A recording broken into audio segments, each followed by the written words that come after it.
La cabane de l'horreur.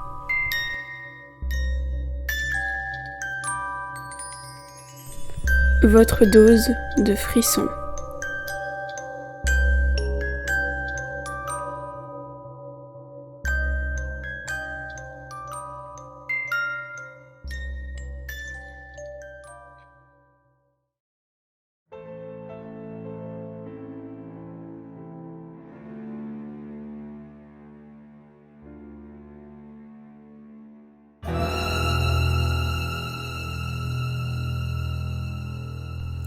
Je viens de découvrir ce forum, et je pense avoir besoin de votre aide.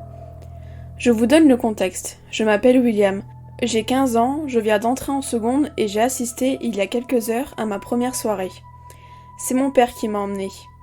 Je pouvais voir sur son visage qu'il était stressé. C'est sûr, accompagner son fils à sa première soirée, c'est quelque chose. Mais quand il a vu le quartier dans lequel la soirée allait se dérouler, il était soulagé.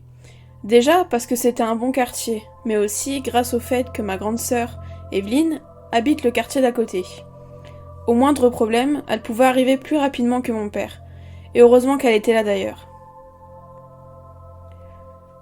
Une fois arrivé devant la maison, mon père a arrêté la voiture, s'est tourné vers moi et m'a dit que s'il devait me chercher au poste de police demain matin, je serais puni de téléphone pendant 1 mois. J'ai soufflé pour lui montrer mon mécontentement et j'ai quitté la voiture en claquant la porte côté passager. J'ai entendu une vitre de la voiture se baisser derrière moi. Je me suis donc retournée et mon père m'a dit de passer une bonne soirée. Sur ça, il a redémarré et il est parti. Je me suis de nouveau tournée vers la porte d'entrée. J'ai voulu toquer, mais j'ai vite remarqué que la porte était déjà déverrouillée. Je me suis engouffrée dans la maison et la musique m'a sauté au visage. Je ne pensais même pas que ça pouvait être aussi fort. J'ai suivi le mouvement et j'ai commencé à boire rapidement et j'ai très vite perdu le contrôle de moi-même. Honnêtement, la première partie de la soirée est assez floue, mais ce qui s'est passé ensuite restera à jamais gravé dans ma mémoire. Des gens autour de moi parlaient d'une maison qui serait hantée dans la rue et abandonnée. Ça m'a donc intriguée et j'ai écouté, non sans difficulté, ce qui est raconté à propos de ce lieu. Plusieurs personnes auraient entendu des bruits bizarres venant de cette maison ou auraient vécu des phénomènes paranormaux de toutes sortes en explorant la maison. Cela fait plus de 100 ans qu'elle est inhabitée et elle n'appartient à personne, mais le maire de la ville a quand même décidé de la laisser telle qu'elle. D'après lui, elle fait partie de l'histoire de la ville, et ça serait mal de la détruire. Après ça, quelqu'un a suggéré qu'on y aille. Je les ai donc suivis, chose que je n'aurais pas faite si je n'avais pas bu. Je l'admets ici, je ne le dirai à personne d'autre. Même si les histoires de fantômes m'intriguent, je reste éloignée de ça. Ça me fait beaucoup trop peur à la base. Mais l'alcool a dû changer ça. Elle m'a créé un courage que je n'avais pas en temps normal. Le parcours jusqu'à là-bas a été très court. On s'est vite retrouvés devant la maison, et sans hésiter, on est tous entrés. On est d'abord restés en groupe en explorant les grandes pièces. Mais allez savoir pourquoi, j'ai décidé de quitter le groupe à un moment donné. J'ai monté les escaliers, j'ai exploré plusieurs pièces du premier étage sans trouver quoi que ce soit. Quand je suis arrivée au bout du couloir, il y avait une porte, mais cette dernière était fermée à clé avec un cadenas. J'allais repartir pour rejoindre les autres quand j'ai entendu un bruit venant de l'autre côté de la porte. C'était un bébé qui pleurait. Ça a duré peut-être 10 secondes, puis les pleurs se sont arrêtés. Ce que j'ai entendu après n'était pas plus flippant, mais plutôt étrange. J'ai entendu des bruits de sabots, comme si un cheval marchait. Pareil, ça a duré quelques secondes pour s'arrêter ensuite. J'ai vu ensuite au sol, pas loin de la porte, un pied de biche. C'était sûrement un signe pour moi d'ouvrir cette porte. J'ai alors tenté de briser le cadenas avec, et ça a fonctionné. Une fois que le cadenas était au sol, j'ai ouvert la porte et je suis entrée dans la pièce. J'ai pris mon téléphone pour utiliser la lampe torche et j'ai éclairé la pièce et étonnamment, elle était vide. Il n'y avait aucun meuble ou objet de décoration, rien du tout. Il n'y avait personne aussi, pas d'animaux ni d'êtres humains. Je me suis dit que les bruits que j'ai dû entendre venaient de mon imagination, ou alors que les autres, qui étaient en bas, me faisaient une blague. Après tout, c'était ma première soirée, et ils le savaient. Ça aurait très bien pu être un début de bizutage. J'ai donc refermé la porte sans raccrocher le cadenas. Je suis redescendue pour rejoindre le groupe et peut-être leur demander s'ils avaient entendu la même chose que moi, Mais je n'ai trouvé personne en bas. J'ai trouvé ça bizarre. Il y a encore quelques minutes, je pouvais les entendre parler entre eux.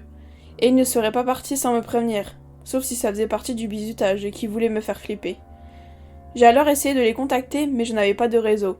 J'ai bronché et je me suis dirigée vers la porte d'entrée pour sortir, pour essayer de capter le réseau. Mais au moment où j'ai passé les portes, je me suis retrouvée dans la pièce à l'étage. Celle où j'avais entendu les pleurs du bébé et les bruits de sabots. J'avais encore la lampe torche de mon téléphone qui était allumée. J'ai donc dirigé la lumière partout dans la pièce, et cette fois-ci, elle n'était pas vide. Il n'y avait pas de meubles, mais les murs étaient remplis de tableaux. Il y en avait en réalité 2, mais en plusieurs exemplaires. L'un d'eux représentait un bébé dans un berceau qui pleurait, et l'autre représentait un sort de bouc dans un champ. Je n'ai pas trop de connaissances concernant les animaux, je précise. C'est pour ça que je dis un sorte de bouc. Trouvant la situation trop bizarre, j'ai voulu repartir, mais quand je me suis retournée, la porte avait disparu. Je me suis retournée de nouveau vers la pièce et les tableaux avaient disparu. Je voyais à la place un berceau au milieu de la pièce et j'entendais une nouvelle fois un bébé pleurer. Je me suis lentement rapprochée du berceau, mais ce que j'ai vu était un monstre. Il y avait certes un bébé, mais ce dernier avait des cornes et les yeux complètement noirs. Je pense que je n'ai jamais eu aussi peur de toute ma vie. Je tremblais tellement que je pouvais entendre mes dents claquer. Je me suis retournée pour voir si la porte était réapparue et c'était le cas. Je suis passée par cette dernière. J'ai quitté la pièce sans refermer la porte derrière moi. J'ai couru dans les escaliers et j'ai retrouvé les personnes du groupe avec qui j'étais. Ils m'ont tous regardé d'un air interrogatif. Je leur ai dit que leur blague était finie désormais et que je partais, même si je savais au fond de moi que ce n'était pas une blague d'eux, c'était beaucoup trop gros et bizarre. Je suis sortie de la maison en courant, j'ai même entendu certains appeler mon nom. Il fallait que j'aille dans un endroit safe, où je serais en sécurité. J'ai donc continué ma course et je suis allée chez ma sœur. Une fois que sa porte d'entrée était ouverte, je me suis écroulée au sol, et j'ai pleuré à chaudes larmes. Elle m'a examinée et m'a demandé ce qui se passait. Mais elle a vu rapidement que j'étais encore bourrée, et que je n'étais pas en capacité de lui répondre. Elle m'a donc installée dans son canapé pour que je m'allonge. Une fois que j'avais la tête posée sur l'un de ses coussins, elle a pris un de ses plaids et m'a recouvert avec. Elle a après quitté le salon et est retournée dans sa chambre.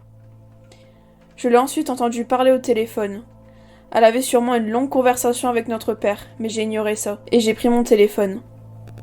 Ça fait maintenant 2 heures que je suis allongée dans ce canapé et je ne dors toujours pas. J'ai beau faire des recherches sur internet depuis tout à l'heure, mais je ne trouve pas de témoignages similaires. Avez-vous déjà vécu quelque chose de semblable ?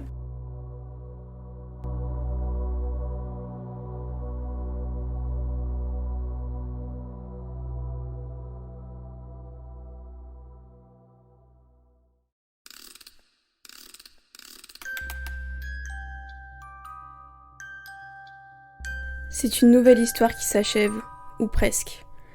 En espérant que votre courage ne s'est pas envolé et qu'aucun esprit n'ait pris place chez vous, je vous laisse ici. À bientôt.